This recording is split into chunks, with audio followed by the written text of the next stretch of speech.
I played the worst set of my life, but here's what I learned from it. Hey, Bimbos! So it's been a while since I spoke to y'all. I was extremely busy. I think it's been 2 weeks since I checked in with y'all. I'm so sorry, my loves. I just got so caught up in the moment and so busy that it was kind of hard to find time to record everything. Especially like I've been going to Boston so much, so it was just kind of like hard to just do the drive and then have to like lock in right away and like set myself up and everything. But here's a couple of updates. I'll give y'all a few updates. I did open for Armana Khan and Tara Dickoff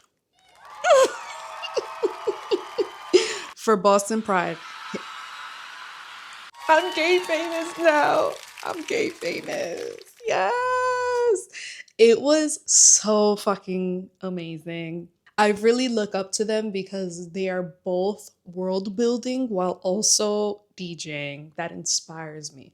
They both create super safe spaces for queer people, but also it's like when they DJ, they really are sucking you into their world. All you want to do is just dance and let loose. And it's amazing how they can do that. Like that really is a superpower. You know, a lot of DJs can build up to, but I'm very excited to get there myself. And they both really, really inspired me to do that. So they were so amazing to work with. I had such a good fucking time. Like the week before that, I played the worst DJ set in my life. I played the worst DJ set in my life. It's always disappointing to play your worst DJ set of your life.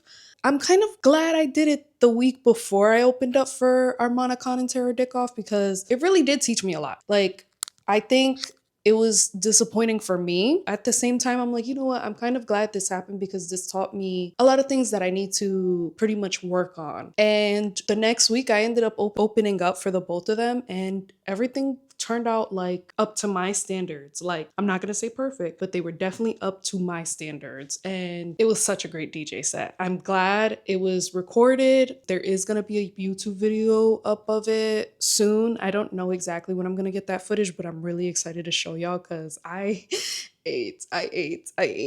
I made a few mistakes, but I ate. I'm really excited to show y'all that. Let's get into this video, my little bimbos, because again, the worst DJ set really can teach you a lot and really can test your patience, but it does teach you so much. And here are some of the things I learned playing the worst DJ set of my life. I need to tell y'all the backstory. So, boom. I was in Providence. I had a DJ gig at Cortland Club. Love that place. It's a jazz club. I had to basically make the drive over to Boston and DJ at Play, which is right above Big Night Live in TD Garden. It was like basically a 2000s party. It's my jam. I know it. I know the 2000s like the back of my hand because I grew up in the 2000s. It was a very challenging set. I'll say that. It was a very challenging set because I was having a lot of issues with the CDJs that I was using. I'm a person that I mainly use my deck. I don't use CDJs often. It's not a standard in my city. Ugh. So I was fumbling with it a little bit. This is the first thing I learned was I need to do my research on the equipment. The whole night that shit was stuttering. And I basically had to do an emergency troubleshoot by turning off one side, the side that was stuttering, and turning it back on while playing music on one side. So it was a challenge. It was a challenge. But one thing I wish I would have done was do more research on the equipment because I realized after this set, I realized that a lot of the issues that I was having could have been prevented if I knew more about the equipment. But you live and you learn. The second thing I ended up learning from this really bad DJ set was I should have been more prepared. I mainly use my laptop when it comes to, like DJing and stuff. So with the laptop, you can just click a button and then be like, okay, sort by BPM, and it sorts it by BPM. With CDJs, I don't know exactly how to do that. So I just wish that I manually organize my playlist by BPM. I wish I overprepared by creating these three playlists. Basically, I wish I did a warm up slash cool down playlist. I wish I did a peak one where it's kind of like, you know, like music that people don't necessarily know, but it's still like high BPM.